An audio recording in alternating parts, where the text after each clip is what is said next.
Hi, welcome to episode 3 of the Fashion of Web3 podcast. We're in season 2, where we have conversations with some of the most interesting personalities in Web3. So we really want to give you a chance to understand what's going on behind the scenes in this new industry and the people that are behind it.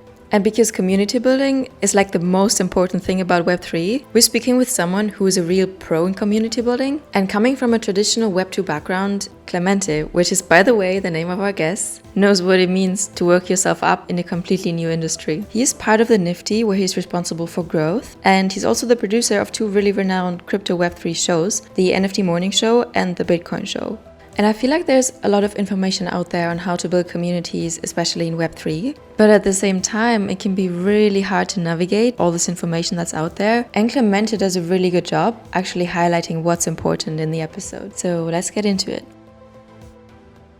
Yeah, why don't you tell us a bit about yourself, your background, your interests? Just getting right to it. My name's Clemente. I've been in the NFT space full time for a little more than a year now. I come from a background in consumer sales. What brought me into the NFT space was in late 2021, basically this whole idea of, you see it all over the news. You see these JPEGs selling for $300,000, $400,000. And the immediate reaction, I think 98% of people, when they see that, they go, what the hell is that? These NFTs are a scam. But I think that most of the people that are in the NFT space now had a different reaction, which is the one that I had, which is, hey, why is this happening? And whether or not I agree with it, there's something notable here. And from my background in sales, it kind of fascinated me, this whole idea of why do people buy things, and how do these digital objects, these JPEGs, create a human emotion that people connect with, and use it as a way to digitally express themselves at the end of the day. So after that, it got me into, I quit my sales job. I got into the NFT space full time without knowing anything. And basically I had enough saved up for me to basically take this approach of, hey, I can basically make $0 in this world for about 8 months. And after that, I need to start bringing something in. And if not by then I'm going to go back and get a real job. And it was just a journey. I started working, I first got into trading NFTs, did well for myself until I got scammed, lost a bunch of money. Then I was like, okay, trading is at the end of the day, I'm not going to build something and create a legacy for myself by trading NFTs and speculating on them and extracting value from people. So I kind of took the opposite approach and started trying to provide value to people. Got a role working with a British artist, Philip Colbert, running the social media for that project.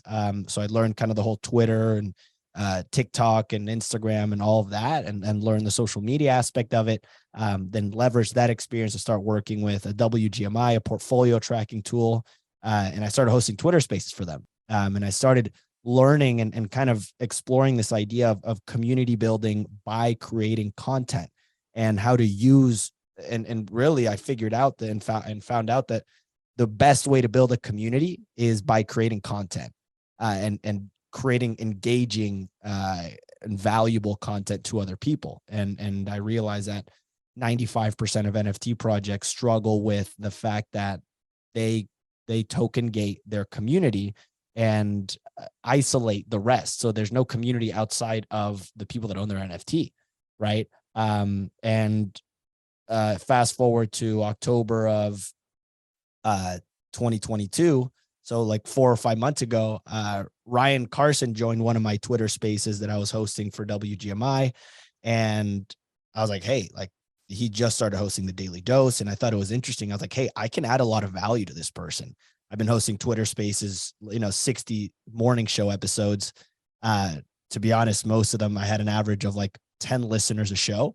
But having that for 60 episodes where you feel like no one cares what you have to say, no one cares about the content you're putting out. And I basically had the opportunity to like constantly iterate and try new things, that I got relatively good at hosting and producing these. Long story short, ended up hosting the Daily Dose with Ryan, and basically told him like, hey, we need to make the Daily Dose the most and best produced show that exists in Web3, and basically be able to attract people every day for 60 minutes and make those 60 minutes the most valuable part of their day, and create like a hub where people can grow and connect with each other. And long story short, that's kind of what we've seen play out over the last 3 months. But as far as that's all I'll say. That's my monologue there as far as my experience within Web3 so far. There's so many things that I didn't know about your journey. And I'm wondering, in terms of skills that you learned during your Web2 job or journey before, what did you learn before that you can apply now to the Web3 space? It's funny, my journey within Web3, for I think 85% of it has been extremely difficult. And there's been countless moments where I'm sitting there, I'm like, what the hell am I doing here? I don't belong here. I don't have what it takes. And it's funny how those moments of like failure, actually, when reflecting and you get to the moments of success, relatively speaking, you realize that it's a lot of those moments of failure that get you to that point of success, or that helped you get there. For example, in sales, as far as skills, a lot of what I learned was communication, and how important tonality and pausing and using the way you speak as a tool. And also the beauty of emotions, right? And how do you use emotions to get people to connect with something? Long story short, I'll give you an example as far as like hosting Twitter spaces in January of last year. So 12 months ago, when I first got into NFTs, I started hosting a podcast, like a self-development podcast, and I hosted about 6 episodes, and it was a complete disaster, complete failure. I wouldn't get more than 10, 15 plays per show I did, but it was going through that process of editing the video, of learning how to coordinate hosting guests, all of what you guys are doing. Even though I failed on that, it helped me actually build those skills that help me understand the power of this content creation aspect of it, and help me get used to getting out of my comfort zone and putting myself out there. That was stage 1 of kind of putting myself out there and trying to dabble in content creation. That then allowed me to progress to the next stage of getting into social media and learning how to manage that and figure out what works versus what doesn't work. And slowly kind of progressing along the stages of eventually hosting and producing the Daily Dose. I think the term failures, I don't like the way that people define failure, because just because something is ending and you stop doing something doesn't mean that it's failing. It can be a conscious decision, I think. Yeah, well, it's interesting to think about it, right? And this whole idea of failure is I think relatively encouraged within a Web2 world. You look at entrepreneurship and you look at founders, it's like failure is a whole part of it. It's a part of it, right? And it's a learning process. It's a learning process, and especially when you're starting a brand new company, you're managing this baby company. Mistakes are a part of it. A lot of entrepreneurs say that, like, you should actually almost pursue failure, because what happens when you fail at something, really what happens is you learn how to fail less often over time, and those mistakes become reduced. And when you become successful, it's really your time between mistakes is reduced to the point to where you start seeing success. But what's interesting about Web3 and founders as a whole of NFT projects is all of a sudden they have a stock-like tradable asset attached to the future or the belief of the future of the company or project. So these companies are now having to build in public, but building in public is almost one of the most difficult things that you can do, right? And we're seeing an interesting kind of dynamic play out where building in public is quote unquote encouraged. But what happens when you build in public is a lot of those people, when you do make mistakes, those people are the ones that come out with the pitchforks and say, hey, what's going on? I have money tied to your mistakes that you're making. Fix this now. So it's a really interesting, I think, experiment that we're not sure how it's going to play out at the end of the day, as far as we need to get to the points where mistakes are accepted in Web3 to allow for mistakes to be made for us to ultimately get better and learn in the space, or else we're never going to be taking the necessary risks to get better. I think, though, that as long as money is involved, people will never be able to make rational decisions on these things. I think money is just so emotional, and you will need someone to blame for your mistake in the end. So 100%. And that's partially why I stopped trading early on in Web3. Was when I was trading full time, I think I obviously had more in there than I should have. But what was interesting was I noticed in the mornings or during the day, my mood would become attached to things that I had no control over, right? My energy, my mood was dependent on, okay, ETH is up 6% on a given day. I would notice my energy be, well, it was up, right? And I was upbeat, I was happy, but it was the other way around. And for example, when I either, when we saw the Luna collapse, and we saw all these different pieces play out over the last 12 months in crypto, I would notice my mood would get exponentially worse when these negative things would happen that were out of my control. So it got to that point to where I needed to draw the line across the sand and say, man, like at the end of the day, if you're dedicating or basing your mood off of things that you can't control, you're toast, right? Because at the end of the day, that doesn't matter, right? So long story short, I agree wholeheartedly. And I think within Web3 as a whole, we're slowly transitioning to digital expression being the one of the best use cases for Web3 versus investment vehicles. And over time, we're going to see people buy things because they like the way it makes them feel, but not because they want to see price go up over time. And it's a little bit more of a consumer model versus an investment model. 100% agree. Yeah, it's kind of like a different models that are working right now, and hopefully we are moving away from this. I wanted to touch on something that you mentioned before, and is also related to something that you discussed now about the emotions. Like you moved from sales to working full time into the Web3 space. So my question is that, first of all, how did you manage to be working in the Web3 space on full time? And how do you manage if you have any mental health, for instance, issues? Because one aspect of the Web3 space is, okay, you're making investments, and you're kind of dependent on what kind of a floor price is going to be on trading things.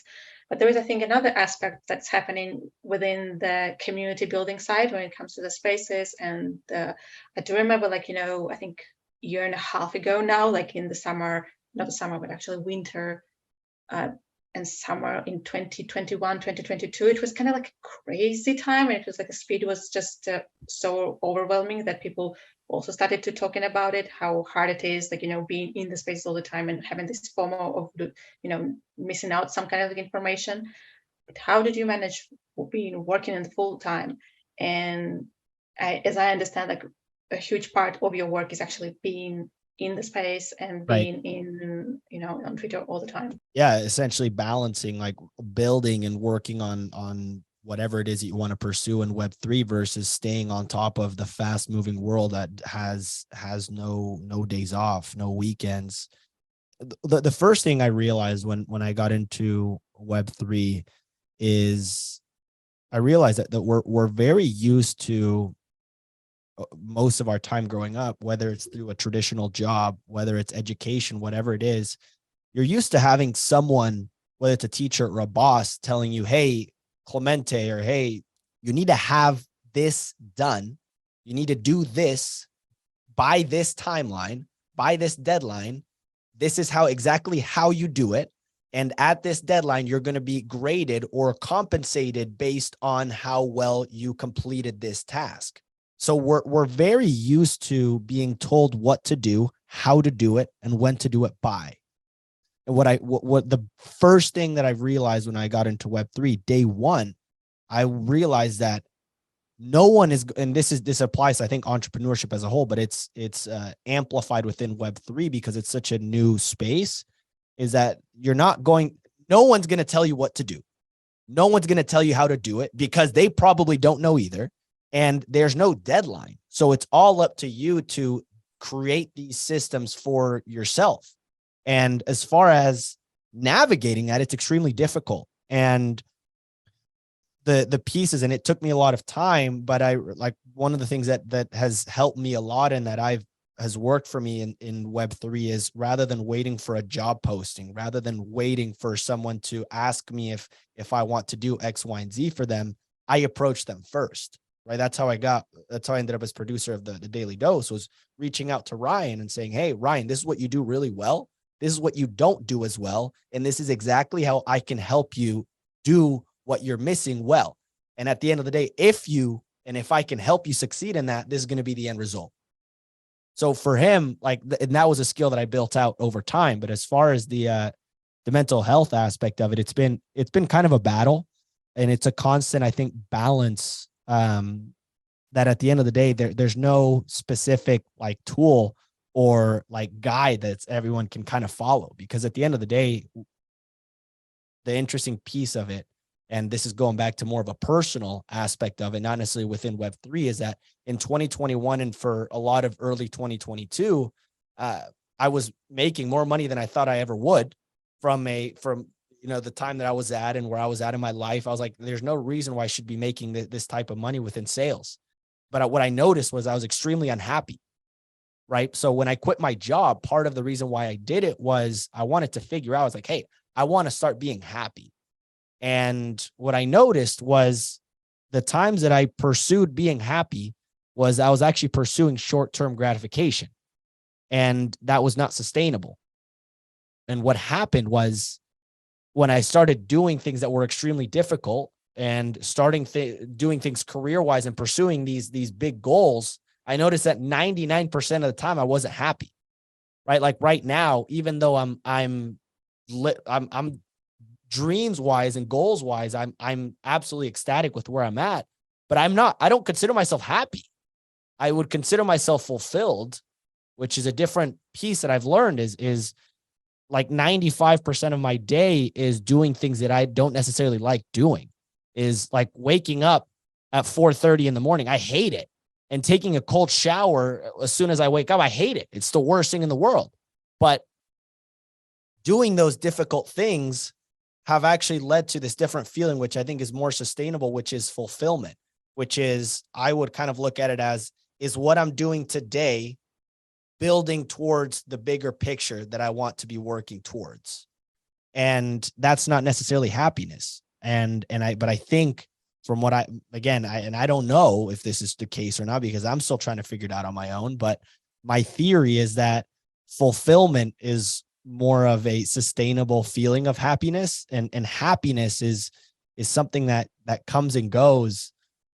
And it's not necessarily what I want to be chasing anymore. But as far as within Web3,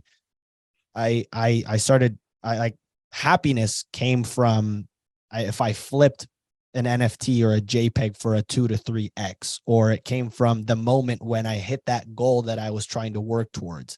But those moments, two minutes later, those goals that I was working towards that I thought that if I hit, I would be happy, I was happy for 2 minutes. And right after I hit that goal, my mind immediately went to what's next. And the happiness, that gratification was gone within 2 minutes. But this fulfillment aspect of it that I've recently felt has been more sustaining over time. Then I also read that it was about happiness and fulfillment. And the point they made was essentially that humans are not made to be happy. To be happy and to be like just content with what you have is very rare. Like you, as a human, you're made to evolve and to always want more. I mean, at the end of the day, that's the extremely difficult piece is learning to be okay and almost like acknowledging sometimes with where you're at and having the self-awareness to identify, hey, like, are you on the right path? There were moments in the last 12 months within Web3 that I was like, what the hell am I doing? Right? Like I needed to reset. I needed to pivot. And it's so easy to get caught in like the day to day and kind of let the wave take you and just go with that. It's very difficult to have this, you're doing these mental check-ins with yourself. And recently what I found is those moments come best when I intentionally take time out of my day to be bored, which is an interesting way of looking, like with the times that I'm sitting there driving and I'll turn off the music and just sit there by myself are the moments that I get these ideas and get these self check-ins, or when I'm doing the shower in the morning and there's no phone, there's no anything, there's no stimulus, there's no serotonin coming in, that you sit in these moments of like emptiness, that you let these thoughts kind of start coming in. But it's just more of like a self-development aspect of it, that hopefully I think applies to Web3 as a whole. There's just like so many hours in a day that you can consume content. And I think this time off that you're not exposed to anything is really valuable. It's little things, like it really is. And there's always something new to consume. There's always, like, we're fed with this constant level of information. And part of what I've started realizing is, like, initially when I first started doing these things, I felt unproductive. It's like, hey, I'm making lunch. Why don't I listen to a podcast? Why don't I listen to a Twitter space? Why don't I multitask? But because a lot of the times I realize that I equaled my self-worth, or how I feel about myself, by how productive I was in a day. So it was a mindset switch I needed to make, that these moments of no productivity, of zero going on, are actually important to you being more productive throughout the rest of the day.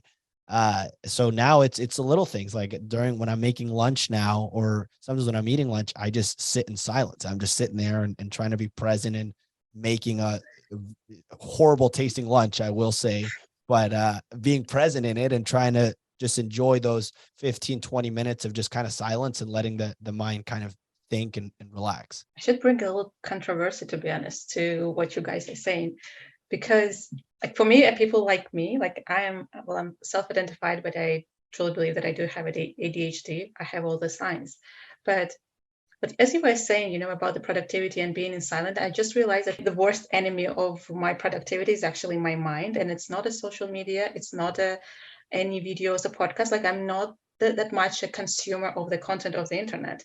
I'm more there because I need to catch up with something. And sometimes I just have to push myself to get there. But what is the worst part? Even like listening to the podcast, I'm often stopping it because my mind is going somewhere else and it has a discussion and I need to listen it. Like, I brought it just because I think listeners, there's a different types of people, and people like me, when they're listening, just understand that it's okay. Sometimes it happens like other ways, how you're kind of getting disturbed. But I do agree about where it's actually started, about the discipline. For me, it's also not the best because I just don't like the idea, again, like, being doing same things at the same time. It just brings me uncomfortable feelings, but I learn how to overcome them to be more productive, because what I noticed, like, for last few years, months, is that my productivity and my, even like my brain productivity, like mindset, I don't know how to say it, but my kind of like, brainstorming thing in my head kind of drops down after 7 p.m. So I realized that it means that I have to wake up a bit earlier, so I have a bit more time to be the best that I can be. Yeah, well, I agree. Like, and part of that, and I think a lot of what works with me probably doesn't work with other people, right? And or else, if this was actually what happened, then we would all be following the same recipe, right? And it would be easy. This self-awareness piece is, like you're pointing out, is extremely important. But I think this self-awareness is actually built by trying new things and being actually out of your comfort zone. Like, the most times I've learned about myself are times when I am trying something new, or I'm building something that I haven't done before, and I'm pushing myself, is actually when you start learning these things about myself and kind of how you operate. So when you push yourself to the point to where it's not something that you're used to, you start seeing really how you operate at the end of the day. Speaking about content, before you mentioned that you advised Ryan before you actually joined his show on certain things that he could improve. And I would be really interested to know the advice you gave him. Yeah, really the big thing with Ryan before, when we first connected, was I kind of look at Twitter as a little bit of you can kind of look at it different ways, but part of the way I look at it, especially with bigger brands and influencers or bigger people in this space, are your profile is a little bit of a social resume, right? When someone clicks on your profile, how fast can they get a glimpse of who you are? And how do you provide as much value to them in as little time as possible? And part of Ryan was, he had a little bit of a history with some FUD and all that stuff. What I realized was, when I looked at his profile, you actually don't, but then this was back in October, is like, you don't learn a lot about him or the expertise that he actually has about investing, about entrepreneurship, by looking at his Twitter. right? When you scroll through for 2 minutes, how much value am I getting by scrolling past this person's Twitter? It's very little when it came to Ryan. So part of what I learned about him by talking to him via Twitter Spaces, I realized that his strengths were he's a phenomenal communicator. He is one of the best speakers that I've heard in Web3 by how well he can make someone feel special, feel heard, and also take thoughts that are in his head and explain them in very simple ways to people. When I reached out to him, one of the things that I told him was like, hey, you need to provide value within your Twitter world, your Twitter timeline. And one of the things that I told him was like, hey, for example, one of the things that you would tweet was when you'd sweep a project is like, hey, I just swept Ledger passes. I just met with the founder and I love what they're building. Like, you can't tweet that for every single project that you met with the founder, you like what they're doing, right? This is your chance to actually give that project a spotlight and say, hey, this is what it is they do. This is why I'm excited about it. This is my thesis for it, and try to educate and empower people to do the same with their own investments or whatever it is that they buy. That was one of the pieces. Like, hey, my pitch was like, hey, let me send threads for you to tweet out. Let me create audiograms from your Twitter Spaces and we post them and we turn them into threads and we post them onto YouTube. Let's take the daily dose and turn it into a production, and we upload that production to Spotify and Apple Music. So as far as those pieces, it was pretty much the idea of, hey, how do you provide as much value within Twitter and what it is that you're doing on a day-to-day basis to other people to create this community by education and by value. For the new content creators coming into Web3, and like, I'm wondering, what tips would you give someone who's new and is getting into content creation right now? It depends. It's all a self-awareness game. If I were to start from zero and I wanted to create content in Web3, like, where would I start? Is I think an interesting question, because what I would do is create content based off of existing communities and plug in and use content as a way to get into and leverage existing audiences, right? So that's a very interesting that happened within the Daily Dose, is rather than someone starting a Daily Dose or a Twitter space, they branded themselves as the Daily Dose post show.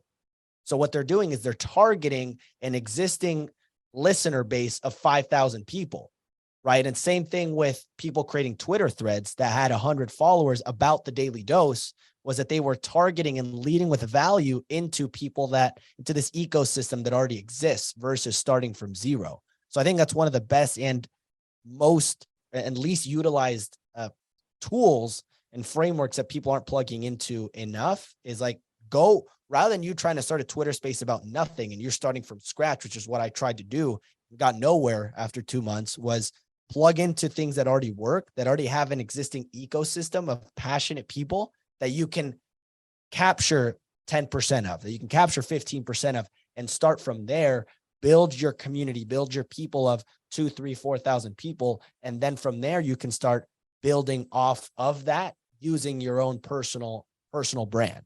But as far as content creation as a whole, it's, I think at the end of the day, you can't necessarily focus on the audience. You just have to focus on building skills. And that's the kind of beauty of content creation, is like, if your content sucks, which it probably will when you're first starting out, no one's going to look at it, right? And people don't care, right? But if it does work, cool, it blows up, then you know what works. So it's like a pretty interesting kind of feedback loop that you can run into. And the worst thing that happens is you learn a new skill and you learn something, which is the best part that can happen, right? Like when I started the podcast and created content that way, I reached 6 people.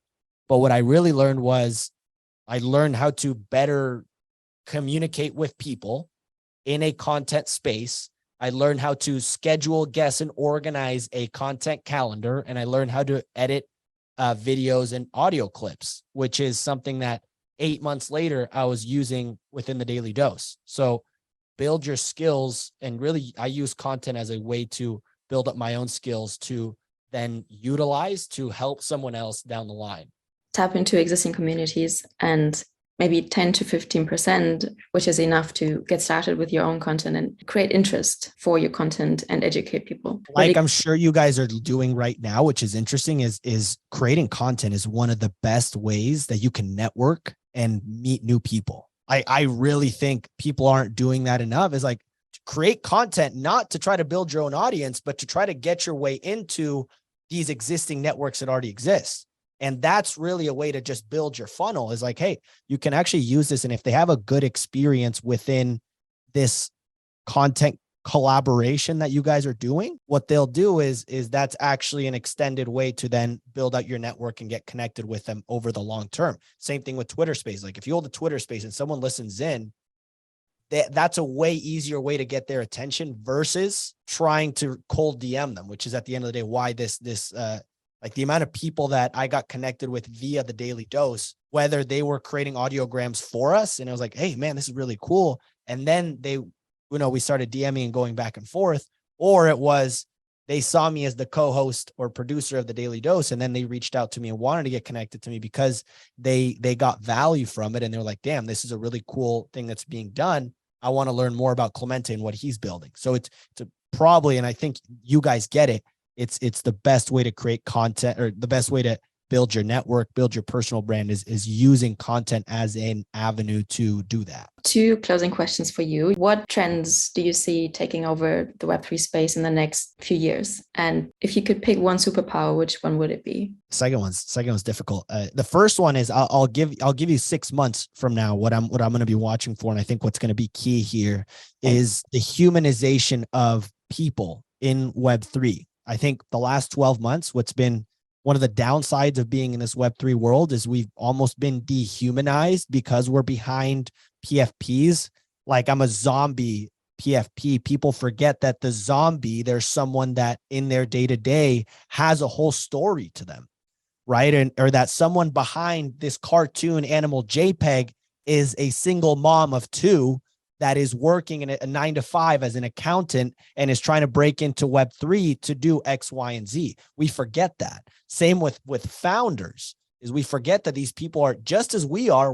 They're also trying to figure out how to navigate this crazy world and how to start a business and how to hire people and how to do all of these things. So the trend that I'm going to be watching for, and I think we're already starting to see come up, is the humanization of people telling their stories, people switching their PFP to something that represents themselves as a human and ways to express themselves. As far as the superpower goes, to be honest with you, I don't know. Like I think it's just purely off of my gut would be this is just sides. I don't want to go too much into it, but I would go no. If my body was just invincible. A lot of the times I physically do too many things, and I've dealt with like chronic back pain, chronic all these different things that if I could get rid of it like with a snap of my fingers, it'd be that. But that's not necessarily a superpower. And it's kind of a boring answer, but there you have it. I love it. Why not? With a snap of your fingers can get rid of everything that kind of disturbs your body. Yeah, I think we can wrap up at this point. The last thing that maybe I'll ask you, if there's anything that you want to share, something that you're working on, and if there's any suggestions how people can connect with you or how they can find you, where you live in the digital space. Yeah, just reach out to me at Twitter at ChileArmy123. Whatever you want. Like I'm here. And I host Twitter spaces every once in a while, just hanging out and try to create an open community based off of interest. So feel free to jump into those or ever reach out to me. DMs are always open. Thanks. Thank you. Thank you, Clemente, for being with us and for your time. And it was a great conversation. Absolutely. Hope you found this interesting. And if there's something specific that stuck with you from the episode, just DM me on Twitter under Pauline Unique and leave us some feedback.